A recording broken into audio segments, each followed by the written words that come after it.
तोंड बघा एवढा चिडलाय. काय कारण आहे माहिती चिडायचं? कारण की ह्याच्यात त्याला स्वतःचं रिफ्लेक्शन दिसतंय. तर काय करणार बघा.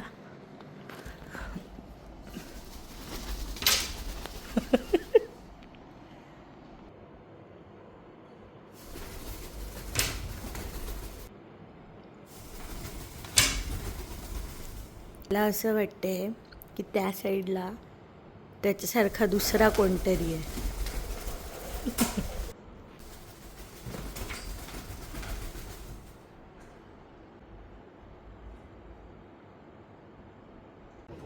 आता फायनली शांत झाले आणि किती दम लागला आहे. तुला एवढे दम का लागले टॅलॉन?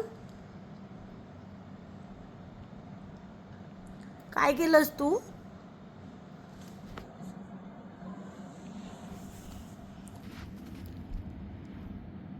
चल चल.